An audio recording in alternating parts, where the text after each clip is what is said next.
God of the Gaps, menjunjung tinggi ketidaktahuan. Ketika kita sedang berdiskusi mengenai peristiwa atau fenomena alam yang sedang hangat terjadi, semisalnya penyakit, bencana alam, dan lain sebagainya, seringkali muncul orang-orang yang memberikan argumen sesat seperti Tuhan yang melakukannya, dan itu adalah bukti kebesarannya. Alali menanggapi secara rasional dan logis atau mengatakan tidak tahu karena memang tidak tahu, mereka justru memaksa untuk menyimpulkan dengan memasukkan entitas tak nyata sebagai faktor penyebabnya. Memang tidak ada yang salah mengenai penggunaan argumen tersebut, karena semua orang bebas untuk berpendapat maupun berekspresi. Namun perlu diketahui argumen tersebut dan semacamnya termasuk ke dalam salah satu kesesatan dalam berpikir. Dengan demikian, pembuat argumen harus siap menerima jika ada yang mengkritisi argumennya. Dalam klasifikasinya, sesat pikir pada contoh argumen yang telah saya sebutkan di atas termasuk ke dalam bagian God of the Gap fallacy, atau juga bisa disebut sebagai argumentum ad ignorantiam. Kesalahan berpikir seperti ini pada umumnya didasari karena kurangnya pengetahuan dan informasi akan suatu hal atau segala hal. Pada video ini, saya akan menjelaskan lebih lanjut mengenai sesat pikir God of the Gaps tersebut, mulai dari konsep penalarannya hingga dampak apa saja yang ditimbulkan. God of the Gaps adalah sebuah sudut pandang teologi yang menggunakan ketidaktahuan dalam ilmu pengetahuan untuk mendukung keberadaan Tuhan.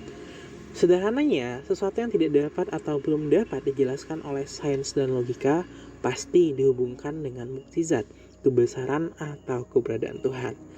Mereka yang memakai argumen buruk seperti ini adalah orang-orang dengan tingkat literasi rendah yang memaksa untuk menjelaskan suatu, tetapi ilmunya tidak sampai. Dalam konsep penalaran seperti ini, Tuhan hanya hadir jika sains memiliki celah-celah yang kosong. Ketika salah satu celah dalam puzzle pengetahuan ilmiah terisi, maka gap ketidaktahuan akan semakin kecil, sehingga posisi Tuhan pun semakin tergerus. Dengan kata lain, jika suatu misteri telah diungkap secara saintifik, maka konsep ide Tuhan tadi akan dibuang dan hanya akan dianggap sebagai omong kosong masa lalu. Kita akan membahas yang pertama, yaitu penggunaan argumen. Penalaran God of the Gap sudah hadir sejak ribuan atau mungkin ratusan ribu tahun yang lalu. Sekitar 4.000 tahun yang lalu, orang-orang Yunani kuno menganggap bahwa petir berasal dari kemarahan dewa Zeus. Dan mereka juga menganggap bahwa seluruh fenomena alam yang terjadi disebabkan oleh dewa-dewi mereka. Namun, seiring berkembangnya ilmu pengetahuan, semua anggapan tersebut terbantahkan. Melalui bidang ilmu meteorologi, ilmu yang mempelajari cuaca, sains hadir menjelaskan bahwa petir bukanlah berasal dari kemarahan Zeus, melainkan karena terjadinya pertukaran antara muatan negatif dari awan hingga muatan positif dari bumi. Di sini, Zeus yang mengisi celah pada ilmu pengetahuan telah dibuang oleh manusia dan dianggap sebagai mitos belaga. Selanjutnya kita akan membahas mengenai apa saja dampak penalarannya. Penalaran atau sesat God of the Gap adalah salah satu penalaran yang sangat mudah dilakukan dan terlihat sangat bodoh jika digunakan. Kita tidak perlu berpikir runut dan sistematis untuk menjawab pertanyaan mengenai penyebab dari suatu fenomena. Dan sebagai gantinya, kita hanya perlu memasukkan satu entitas tak nyata seperti Zeus, Yahweh, Doraemon, atau Tuhan, sehingga semua misteri pun akan terjawab. Penalaran seperti ini harus dihindari karena dapat memberikan dampak buruk, entah bagi si pembuat argumen maupun bagi orang lain, terutama bagi orang yang sedang berdiskusi atau yang sedang diceramahi. Oleh sebab itu, berikut ini adalah deretan dampak buruk yang ditimbulkan dari penalaran sesat God of the Gaps. Yang pertama, mempertontonkan kedunguan. Penalaran God of the Gaps merupakan salah satu jalan pintas untuk mendapatkan jawaban tanpa harus berpikir panjang. Hal ini membuat para pemakai argumen sesat ini terlihat dungu dan sombong. Saya bisa mengatakan mereka sombong karena mereka telah merendahkan dan menghina akal sehat manusia. Mungkin hal ini akan berbahaya jika kedunguan itu hanya dikonsumsi sendiri oleh mereka.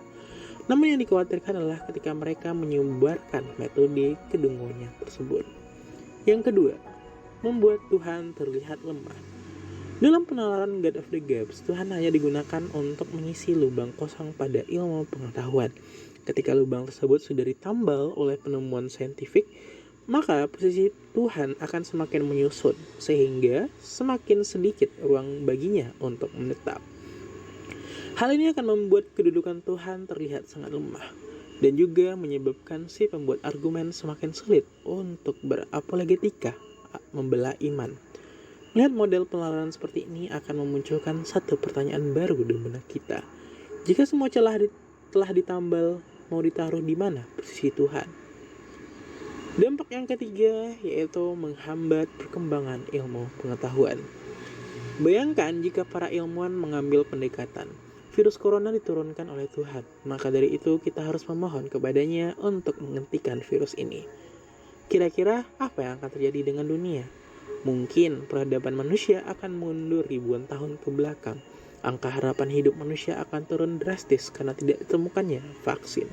Tidak ada lagi namanya ilmuwan dan muncul berbagai skenario buruk lainnya.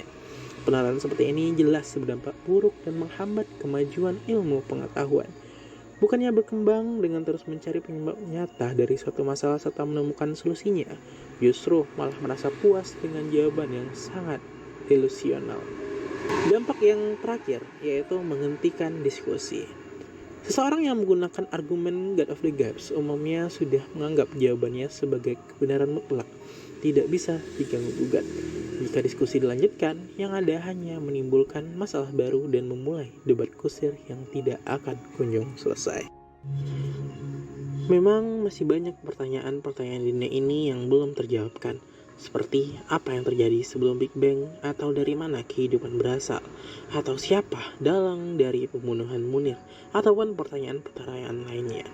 Namun hal ini bukan berarti kita harus langsung melompat jauh dengan menyatakan Tuhan sebagai jawaban atas seluruh pertanyaan yang ada. Justru ini menjadi tugas kita semua sebagai umat manusia untuk terus mengungkap seluruh misteri yang ada di alam semesta. Dengan kata lain, ini menjadi tugas kita untuk menyingkirkan ide Tuhan dari celah-celah yang ada pada puzzle ilmu pengetahuan. Sebagai tambahan dari saya, jika Anda tidak mengetahui atau belum mengetahui akan suatu hal, akan lebih bijak untuk mengatakan tidak tahu, alih-alih menjawab ngalor ngidul dengan argumen yang konyol. Itu saja dari saya. Salam